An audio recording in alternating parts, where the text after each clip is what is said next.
При знакомстве в разных странах люди, чтобы определить, что же за человек их новый знакомый, часто задают, на первый взгляд, невинные вопросы. И турки не исключение. Турки по своей природе очень любопытный народ. И при первой встрече могут задавать самые разные вопросы, вплоть до того, живете ли вы в своей квартире или в арендованной. Но самым распространенным, наводящим вопросом, который можно услышать от турков при знакомстве, будет «Откуда ты?». Причем этот вопрос могут задавать не только иностранцам, но, как правило, турки, и когда знакомятся между собой, тоже задают его друг другу. И это не случайно, ведь Турция очень разнообразная страна, и разные ее области могут очень отличаться друг от друга. Жители этих областей иногда отличаются друг от друга больше, чем иностранцы. И Стамбул особенно очень контрастный город. Кроме иностранцев и коренных стамбульчан, которых на самом деле не так уж и много, в Стамбуле проживает много приезжих на заработки из анатолийских глубинок. Жители Турции из других областей, приезжая в Стамбул, селятся не хаотично, а скорее всего выбирают районы, в которые уже успели переселиться до этого их родственники или друзья. Поэтому от района зависит очень многое. Привет, с вами Наталья, и если вы хотите научиться определять при знакомстве, какой же типаж турка находится перед вами, а также узнать, в каких районах Стамбула комфортно живется нашим соотечественникам, смотрите видео до конца, не переключайте.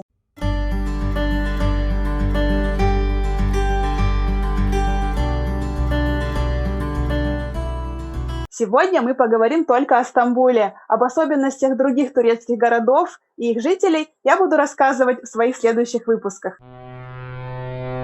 Стамбул – самый большой и густонаселенный город Турции, и часто по ошибке его считают столицей. Хотя это не так, на самом деле столицей является Анкара. В Стамбуле официально проживает 14 с лишним миллионов жителей. На самом же деле эта цифра может доходить до 20 миллионов. Особенно летом, когда приезжают туристы, становится особенно тесно. В Стамбуле живут и трудятся примерно около 200 тысяч иностранцев. Конечно, по официальным данным.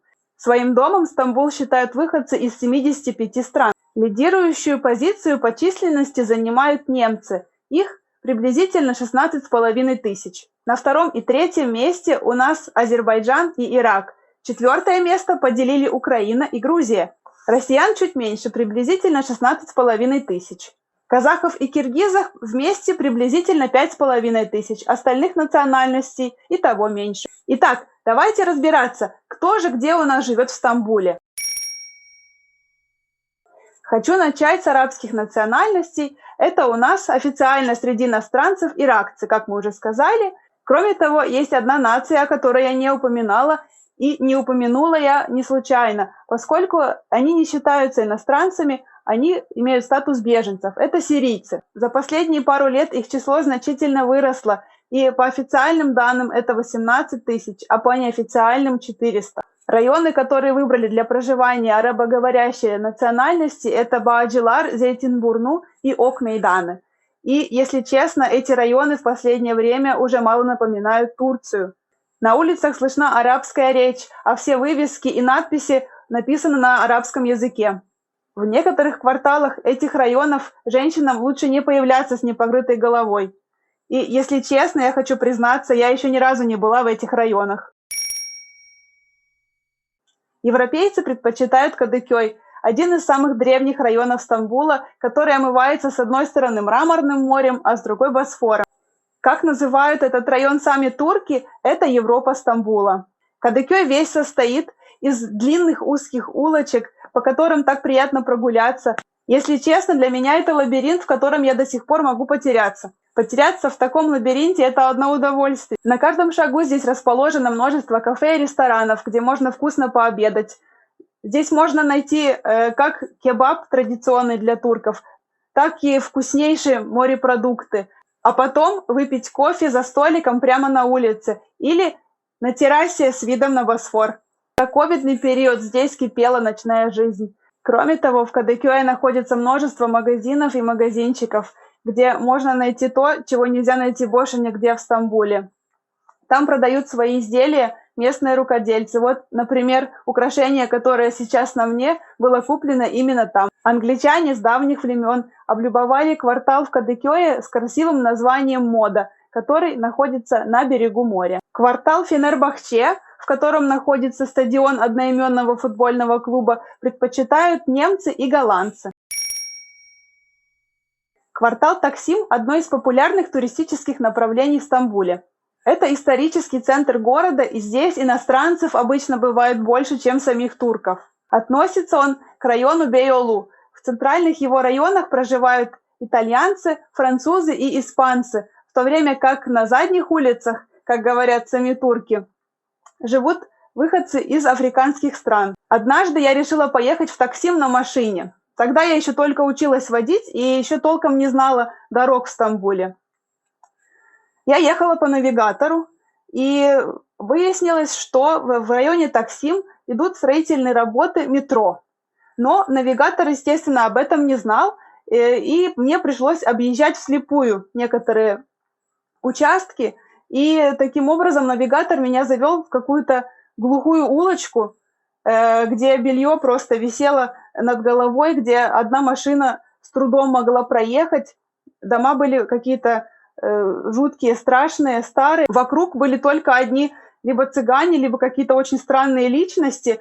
Мне пришлось закрыть все окна в машине и ехать просто наобум. Потом я когда поняла, что все, я потерялась, и я просто не знаю, где я нахожусь, я должна была быть в центре города, а оказалась где-то вообще непонятно где. Я увидела девушку и решилась у нее все-таки узнать, где же я нахожусь. Давай, красавица, погадаю, всю правду расскажу.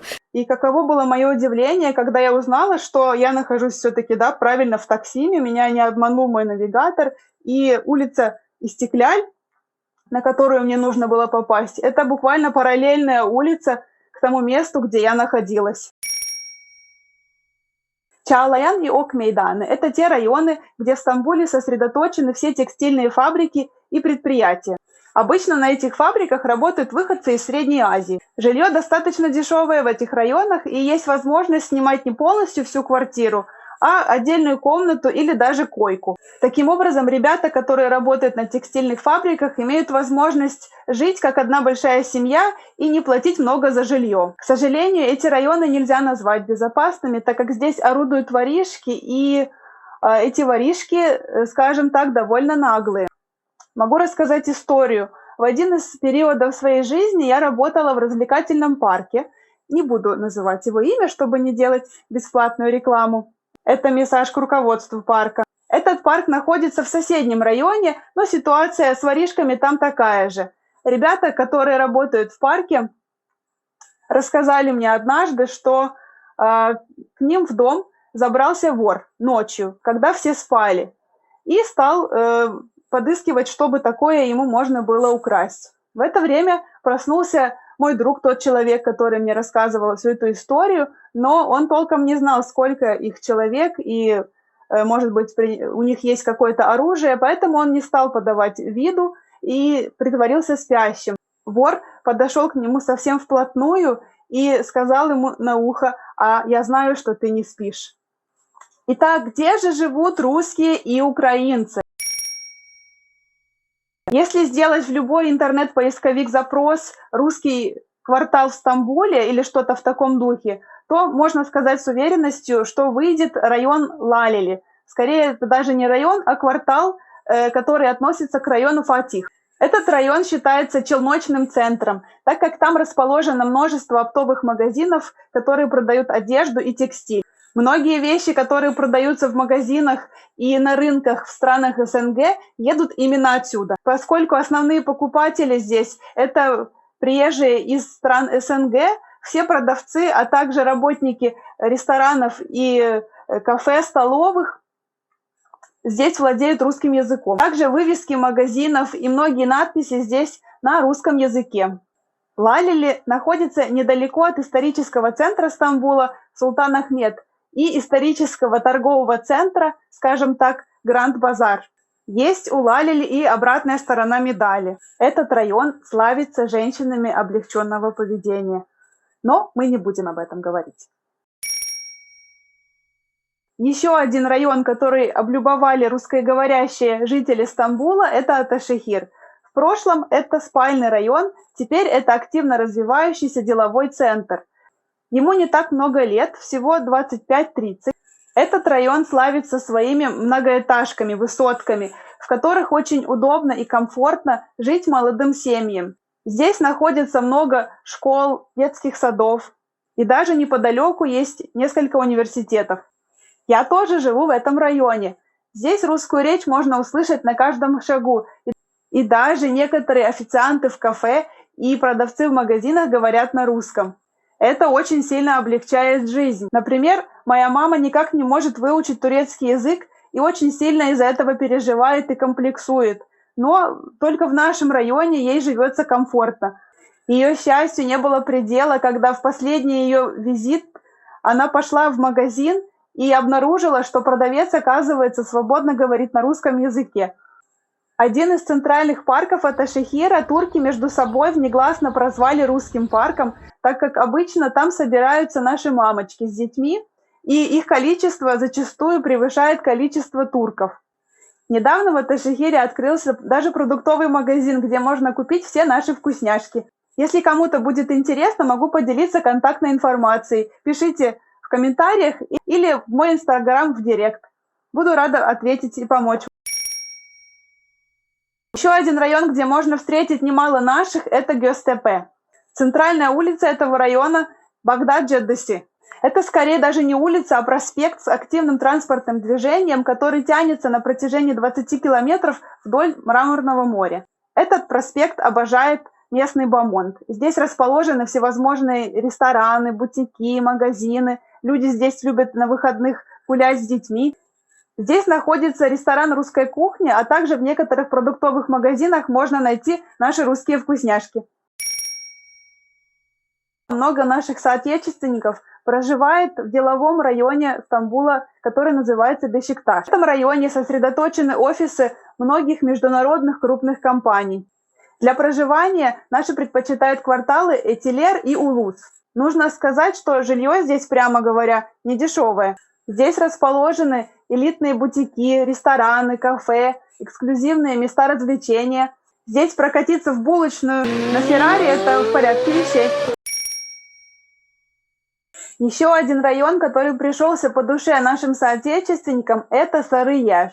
Здесь многоквартирные жилые комплексы соседствуют с роскошными виллами, спрятанными от посторонних глаз в зеленых парках. Это рыбное место Стамбула. Здесь много рыбных лавок, базарчиков, и очень часто стамбульчане приезжают сюда купить рыбки. Набережная Сары-Яр привлекает рыбаков-любителей. По набережной бывает очень приятно прогуляться, выпить чашечку кофе с друзьями или пообедать с семьей. Если не вдаваться в подробности, чтобы четко понимать, кто есть кто в Стамбуле, можно сделать обобщение. На прибрежных территориях, а также в деловом центре Стамбула проживают в основном коренные стамбульчане или европейцы. В районах, удаленных от моря, ближе к северу, проживают в основном приезжие из турецких глубинок, арабских стран и Средней Азии. Если вам было интересно это видео, не забывайте ставить лайк. Ваши вопросы о Стамбуле вы можете задавать внизу в комментариях или писать мне в личные сообщения на моей страничке в Инстаграм. Как стамбульчанка с хорошим стажем буду рада ответить на все ваши вопросы лично или в моих следующих видео. Увидимся, пока-пока!